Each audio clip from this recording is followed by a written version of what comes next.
Hi and welcome to Meet the Teacher. Today we are with Mr. Hargreaves. First question, Mr. Hargreaves. Yes. When did you decide to become a teacher? I think I've always wanted in the back of my mind to be a teacher, ever since I was a kid really. When I was younger I was sort of thinking of a few different things. I wanted to be a policeman at one time, a journalist, loads of different things that I wanted to do, but in the end I think I always kept coming back to this idea of becoming a teacher. And then about 4 or 5 years ago I did a little bit of an experience in a school, figuring out what it was like, you know, on a voluntary basis. And then I think I realised in the end that that's what I wanted to do. So I'd probably say definitely about 4 or 5 years ago. If you could describe your personality in one word, what would that word be? Hilarious. How come? You only said one word. I don't have to go any further, do I? You only said one word. No, I'm only joking. I don't know. Do I have to big myself up here? No, just... Approachable. Very I'd say. approachable. Approachable, yeah. I don't think people are scared to come and talk to me, like they might be with certain other members of staff. I'm not saying they are, but some other people have a personality where students are maybe a little bit nervous to go and speak to a teacher. I think I'm quite approachable. Anyone can come and just have a chat with me, discuss anything they might want to discuss. So, approachable is what I'm going for. What do you like about Harrods so far? So far, well, it's my second year, and I just think it's not like any other school, really. Just the way things are done here are it's so different. Things are relaxed, but not too relaxed. You can have a good laugh with students, okay, and I just don't think students are worried about maybe offending a teacher. I don't think students would ever insult a teacher. That's not the point I'm trying to make. I think just students and teachers have got a really good working relationship. You know, students can have a laugh with the teacher can have a laugh with the students. Nobody feels offended. It's just nice, a relaxed atmosphere. That's what I'm really enjoying so far. What qualifications have you took to become a teacher right now? Well, I suppose we could start right from the very beginning. I know you're still currently studying for GCSEs, so I did my GCSEs back in Burnley, where I'm from. Then went off to college to do my A-levels. Did an A-level in history, law and English. Then went off to university, studied at Manchester University for 3 years, history degree. And then after that, I had a couple of years where I just worked, got a little bit of experience in work, and then I went back and did my my teaching qualification, which is called a PGCE. It's a 1-year course where you learn actually what it's like in the classroom, and you have placements at different schools, getting some experience. So I did that, and then right off the back of that, came to Harrow. How do you feel about the students at Harrow? Not like any other students I've ever worked with. And I know I don't have much experience of being at different schools, just a couple of schools on my PGCE, on my placement, but the students here are just one of a kind, really. I think loud, but loud in a good way. They're not afraid to tell you what they think. They're not afraid to voice their opinions, whether that's positive or negative, possibly at times. They're very honest, but I think deep down, students want to do well. And maybe certain students might not always tell you they want to do well, but I think there's an honesty deep down about students, that they want to do well, they want to achieve, they're prepared to learn, but they want to have a good time while they're doing it at the same time as well. They want to have a little bit of fun, a little bit of a laugh. So that's how I'd sum them up, really. What inspired you to teach your specialist subject?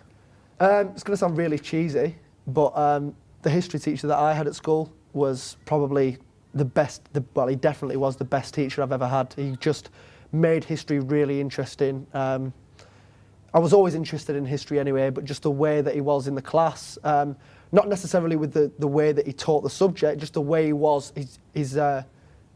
the way he created an environment in the classroom, and his personality in the classroom I just thought was amazing, the way that he was with the students, and it's something that inspired me, A, to become a teacher, and B, to become a history teacher specifically, because I just ended up loving history that much that I wanted to take it further, and I took it further and then ended up doing it myself. So if I could be half as good a teacher as he was, then I'll be pretty happy. What makes a good teacher, in your opinion? Patience would be the main one, I'd say. You've got to have patience. I think you've got to have a sense of humour. You have to, because you're going to be bombarded day in, day out with things that you cannot prepare for. Okay, you can always prepare a lesson, you can always prepare resources, but you cannot prepare for some of the things that happen in the classroom.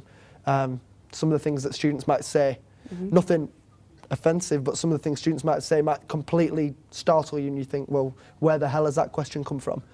Because the way, I mean, it's a good example. You've asked me some strange questions, I think, well, where's that come from? So I think you've just got to always have a little bit of a sense of humour and just be prepared to answer anything. Why did you choose Harrop Ford as a place to teach? Why did I choose Harrop? I saw the website, first of all. I was looking through when I was applying for jobs on my training course. I saw the website, I saw the job application. Then I started to do a little bit of a research about the school. And I just noticed that it was a very similar sort of school in terms of background of the students, background of the staff, to the one that I actually went to. And the one that I went to when I was your age. And I just thought that it seemed like the sort of environment where I'd fit in. I wouldn't want to go to a school where all the students are always perfect, if you know what I mean. And I'm not saying the behaviour's bad here, because it's not. But I wouldn't want to go to a school where there's no atmosphere, and the students are all just sat there in rows, and you get nothing from them. They don't challenge you with the questions. They just sit there and they listen to everything you say, and you don't get any response from them. So when I saw the background of the school and the way that the students were, especially when I came for interview as well, that made it up in my mind that hopefully if I was offered the job, then I would be accepting it like straight away. And luckily enough, they offered me it, and I didn't hesitate. I took it straight away. I just said yes. I was so pleased when I got that phone call. If you had a chance to have a superpower, what would it be and why? I've got to be careful with this one. Superpower. I would say probably predicting the future. I think that would be the power that I could have, because then I could maybe stop potential things from happening and just know what's happening, what's going to happen to the world, and good or bad, and see if I could be a part of it. So predicting the future, I reckon. How do you keep calm when students are being disruptive? I think I'm naturally quite a calm, sort of relaxed person anyway. I think you just have to sometimes consider what the students have to deal with throughout the day, if it's late in the day, knowing that anything that happens in the lesson's not necessarily personal to you. Just understanding, that maybe the students just had a bad day and they're just frustrated about things, or and just understand that it happens, and not let it get you down. It happens. It's about how you deal with it. You've got to deal with it in a calm way, but you've got to be decisive at the same time. You can't let students take the mick a little bit, but I just think you've got to be calm, just make your point, and then just move on and forget. You can never hold a grudge, I don't think, against anyone really, in any walk of life, but particularly with students in a lesson. If you hold a grudge against that student, then the relationship and things aren't going to move forward. So I think it's better to just talk about it, forget about it, and then move on. What do you do in your spare time? What's spare time? I don't think there's such a thing when you're a teacher, unfortunately. But when I do get spare time, play football, or try to play football for a local team, a six-a-side team in just where I'm from with a few of my mates. Play a lot of tennis. Played tennis for years. So football, tennis, watch football as well. I've got a season ticket at Burnley Football Club, which nobody will have heard of, I'm sure, when this video goes out online. But I've got a season ticket there. So sport mainly into sport. That's my massive thing. What do you know about the local area? If I'm being perfectly honest, before I arrived at Harrop, I didn't know an awful lot. I started doing the research on the area when I applied for the job, and I know that Little Hulton and Walkden are areas that, in terms of economy, are fairly deprived areas. A lot of people don't have a lot of money, but I haven't been out into the community that much, but just from meeting parents and meeting, obviously, students, I know that there's a real sense of community spirit within the area as well, and people are looking out for each other, which I think is a good thing, and people are always trying to think of ways to improve the area. There's a lot of community activities going on within the area as well, which I think is important. So I do think there's a real sense of pride in the area, which I think is great, and people are very proud and defensive almost, not in a bad way, but very defensive of the area that they live in. And it's very similar, and I'm going to draw a comparison again, but to the area that I grew up in as well. Things are very, very similar there in terms of economic background, but people are very friendly. People are very proud to be where they're from, and they'll defend where they're from until the death, really. So I really admire that about the area. Are there any barriers to teaching at Harrop? Barriers? I think one major barrier to teaching at Harrop is I think students at times don't have much confidence at Harrop. I think there's a lot of students that don't feel that they, based on the fact that they come from an area that hasn't got a lot of money. I think students can sometimes think that they're never going to be able to do the things that they might dream of doing, the things that they want to do. I think they sometimes think that because they're from Little Hulton, they can't do it, and that can sometimes be a real challenge. It's a challenge that can be overcome, but it sometimes can be a real challenge because they don't think they can achieve, and because they're not naturally getting things right straight away. Some people can tend to sort of either try and give up or mask their lack of confidence with stupid behaviour, really. I think that can happen at times. It's all about trying to tell the student that they can achieve, and trying to build that confidence and work with them to let them know that they can do whatever they set their mind to. I'd say that's a real challenge, but I think it's one that we're winning with. I think it's one that's improving year in, year out. Do you run any after-school activities at school? Not as much as I would like to, although there is something, hopefully when the weather gets a little bit better and the tennis courts get put back up in the summer, I'll be looking to start an after-school tennis club for, year 7 to 11. Anyone that wants to come along and try and learn how to play tennis, I'll be happy to run that. So hopefully it's something I'm looking to bring in. What's your favourite school meal? Well, I just like chips on a Friday. That's it. Any sauce? Yeah, tomato sauce, always. I'm not a heathen. What is your favourite music? My favourite music? I don't know, I like all sorts of music. You're going to probably laugh at me for this, but I'm into quite a lot of old 60s, 70s soul music, a lot of Motown music. I really like, going even further back than that, big band music, swing music, Frank Sinatra, that sort of thing. I love all that. I'd never admit that to any student here, apart from the fact that I've just done it on TV. But do you want me to be cool and try and name someone who's out now that I like? Major Lazer are really good at the moment. I'm really liking their album.